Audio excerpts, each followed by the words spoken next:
Hello viewers, কেমন আছেন সবাই? আশা করি সবাই ভালো আছেন। তো আজকেও চলে আসলাম নতুন একটা ডিজাইন শেয়ার করার জন্য। তো আজকে আমাদের যে ডিজাইনটি শেয়ার করব সেটা হচ্ছে এমএস ত্রিভুজের মাঝখানে আমরা কিভাবে ক্রিয়েট করেছি সেটাই আমি আপনাদেরকে আজকে দেখাবো। তো এর আগে বলে নেই যে আমার চ্যানেলটিকে যারা সাবস্ক্রাইব করেছেন তাদেরকে অনেক অনেক ধন্যবাদ। আর যারা সাবস্ক্রাইব করেননি তারা এখনই সাবস্ক্রাইব করে দিয়ে আমাদের পাশেই থাকুন। তো চলুন শুরু করি। আচ্ছা, সর্বপ্রথমে আমরা দেখতে পাচ্ছি যে এখানে যে ডিজাইনটি করা হয়েছে এটাই আমি আজকে করব। কিভাবে আমরা এই এম এবং এসটা ক্রিয়েট করলাম সেটাই আমি এখন আপনাদেরকে ভালো করে দেখাবো। তো এটা আমরা এখানে একটু ছোট করে এখানে রেখে দিই, তাহলে আমরা দেখে দেখে করতে পারবো। এতে কি হবে, আপনাদের অনেকটা বুঝতে সুবিধা হবে। আর এক পর্যায়ক্রমে আপনারা দেখতে পারবেন যে আসলে কিভাবে এটা ক্রিয়েট করলাম। তো এটা Ctrl+2 দিয়ে এখানে লক করে রাখলাম যাতে আমার কাজে কোনো বাধা না ঘটে বা কোনো সমস্যা না হয়। তো এক্ষেত্রে আমরা সর্বপ্রথমে একটা কি করলাম, এখান থেকে ত্রিভুজ নিয়ে নিলাম। ত্রিভুজ নেবার পরে এটাকে আমরা ফিলটাকে তুলে দিয়ে এটাকে আমরা স্ট্রোক দিব। স্ট্রোক দিলাম অর্থাৎ 30। এখানে যদি আপনার বেশি কম বেশি লাগে আপনি নিতে পারেন। আমি 30 দেওয়ার পরে মনে করতেছি যে একটু বাড়াই, 35 দিলাম। 35 দেওয়ার পরে এটাকে অবজেক্ট এক্সপ্যান্ড করে দেব। অবজেক্ট এক্সপ্যান্ড করে দেওয়ার পরে এটাকে এখন আমাদের কি করতে হবে, তো আমি যেহেতু এখানে এইরকম ভাবে লাইন টেনে এই লাইন টেনে আমি এম এবং এস এইভাবে ক্রিয়েট করব এখানে যেভাবে করেছি। তো সেক্ষেত্রে আমাকে বুঝতে হবে যে আমরা এখানে কয়টা লাইন সেগমেন্ট নিয়েছি। যেমন ধরুন এখানে একটা, দুইটা, তিনটা। তো এই তিনটা লাইন সেগমেন্ট, সেক্ষেত্রে একটা তো আছে, তো দুইটা নিতে হবে এম এর জন্য, আর এখানে এস এর জন্য এই একটা আর হচ্ছে এই একটা, তাহলে হলো দুইটা। অর্থাৎ এইভাবে আড়াআড়িতে আমাদেরকে ভিতরে নিতে হবে 1, 2, এই তিনটা, আর এই দিক থেকে নিতে হবে একটা। তাহলে আমাদের এম এবং এস এর জন্য যে লাইন সেগমেন্ট গুলো আছে ওগুলো হয়ে যাবে। তো সর্বপ্রথম আমরা লাইন সেগমেন্টে যাওয়ার পরে এইখান থেকে এই পর্যন্ত একটা লাইন সেগমেন্ট নিলাম। নেওয়ার পরে এটাকে আমরা একটু বড় করলাম। বড় করার পরে এটাকে আমি আগে যেটা দিয়েছিলাম 36 কি 35 যেটা দিয়েছিলাম ওটাই দিলাম। আপনার যেটা দেয়া থাকবে সেটাই দিবেন। অর্থাৎ এই বাহুগুলো সবগুলো যাতে সমান হয় এই জন্য সমান স্ট্রোক দিয়ে করবেন, মনে রাখতে হবে। তো এখানে এইভাবে দিলাম।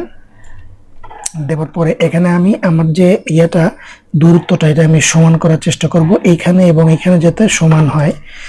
তারপরে আমি এটাকে আরেকটা কপি করলাম, যেহেতু আমাদের 4টা লাগবে, অর্থাৎ এই 3টা হবে এম এবং পরবর্তীতে এস এর একটা অংশ এখানে আছে, তো এর জন্য আবার একটু করে দিলাম। একটা লাইন সেগমেন্ট নিব। নেবার পরে এটাকে আমি অবজেক্ট এক্সপ্যান্ড ওকে করে দিলাম। তাহলে কি হলো, এই যে এখান দিয়ে যে দাগগুলা ছিল এগুলো চলে গেল। আচ্ছা, এইভাবে নেওয়ার পরে তো এক্সপ্যান্ড করার পরে এখন আমি এটাকে একটু ভালো করে বসিয়ে দিই। একটু নিচে নামিয়ে বসিয়ে দিলাম। নিচে নামিয়ে বসিয়ে দেওয়ার পরে এইখান থেকে একটা রেক্টেঙ্গেল নিয়ে এই যে এই অংশ পর্যন্ত নেবেন, তাহলে আপনি বুঝতে পারবেন যে আসলে এইখানে কতটুকু গ্যাপ হয়েছে। এই গ্যাপ অনুযায়ী আপনি এখানে এটাকে বসিয়ে দিবেন। তাহলে কি হবে, আপনার যে এইখানে গ্যাপ আর এইখানের গ্যাপ, দুটো গ্যাপ সমান হবে। অর্থাৎ আমরা সমান করে করার ট্রাই করব। তো তারপরে এটাকে আমি এইটাকে একটু বড় করে দেব, যেহেতু আমাদেরকে এটা পুরোপুরিতে কাটতে হবে, এই জন্য এটাকে আপনি বড় করে দিবেন আর এটাকে ছোট। তাহলে এইভাবে দেওয়ার পরে আপনি অল ধরে ডিভাইড দিবেন। ডিভাইড দেওয়ার পরে আনগ্রুপ দিলাম। এখন আমি বাইরের যে অপ্রয়োজনীয় বিষয়গুলো আছে এগুলো আমি ফেলে দিব। ফেলে দেওয়ার পরে এই যে এখানে ফেলে দিব, এখানে ফেলে দিব, আর এটা তো পুরোটাই যাবে। আর এখানে গিয়ে আলাদা হবে, এই যে এইভাবে। এখন এইখানে শুধু সমস্যা, তো এখানে আমি এই যে একটা লাইন সেগমেন্ট নিয়ে এইভাবে কেটে দিব। ডিভাইড আনগ্রুপ কেটে দিলাম। এখন দেখেন যে আমরা যে এসটা এখানে ক্রিয়েট করেছিলাম সেটা কিন্তু অলরেডি হয়ে গেছে, মানে এতে আর কোনো বা কিছু বাকি নেই। অর্থাৎ আমরা যেটা তৈরি করতেছি এটা অলরেডি শেষ।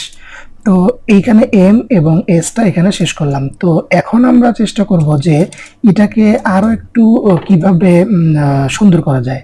হাতে কিন্তু ইচ্ছা করলে অর্থাৎ এটা কিন্তু সিম্পল একটা ডিজাইন আছে, এখানে কিন্তু বেশি মোটাও না চিকন। আপনি ইচ্ছা করলে এখানে একটু স্ট্রোক বাড়িয়ে দিয়ে মোটা করতে পারেন, আবার চিকনও করতে পারেন। তো আমি এভাবে রাখলাম।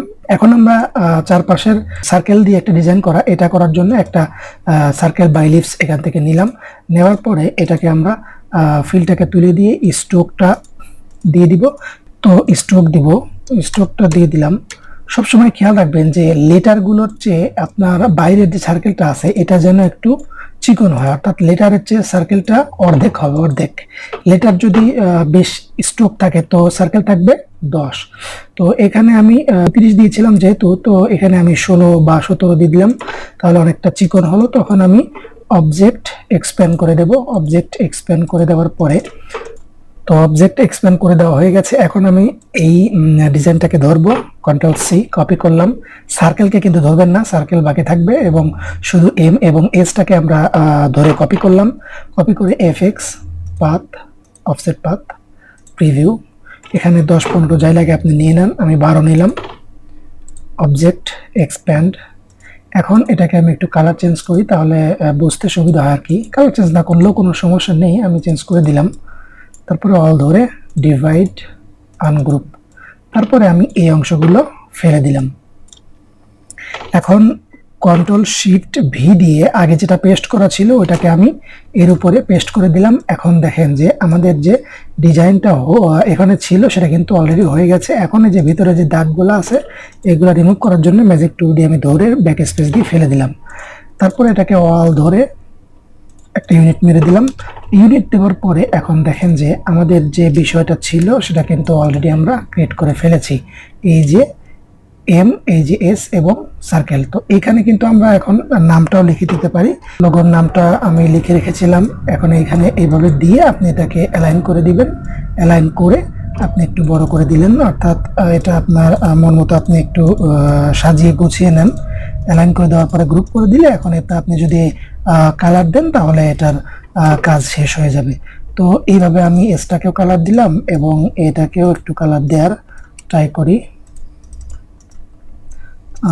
এইভাবে কালারটা দিয়ে দেই। তো এই দেখুন এখন আমাদের কালারও শেষ এবং ডিজাইন করাও শেষ। তো বন্ধুরা এখানে কিন্তু আমি অনেক ভালো করে আপনাদেরকে আইডিয়া দেওয়ার চেষ্টা করেছি, অর্থাৎ আমি বোঝাতে চাচ্ছি যে এখানে এম এবং এস ক্রিয়েট করেছি। আপনি কিন্তু এখানে ইচ্ছা করলে এইভাবে এম জি বা এম সি বা এম পি এম অন্যান্য ডিজাইন, মানে অর্থাৎ এ থেকে জেড যে কোনো লেটার এই স্টাইলে কিন্তু এর ভেতরে আপনি অনেক সুন্দরভাবে করতে পারবেন। আর এটা অনেক বেশি বেশি ট্রাই করবেন, তাহলে ভালো ভালো ডিজাইনগুলো আপনার মাথা থেকে বের হবে। আর আরেকটা বিষয় আছে যে রিকোয়েস্ট, আসলে আমরা প্রায় 1000 মেম্বার হতে চলেছি। কয়েকদিনের মধ্যে আমার মনে হচ্ছে যে 1000 মেম্বার আমরা হয়ে যাব, অর্থাৎ 1000 সাবস্ক্রাইবার হয়ে যাবে।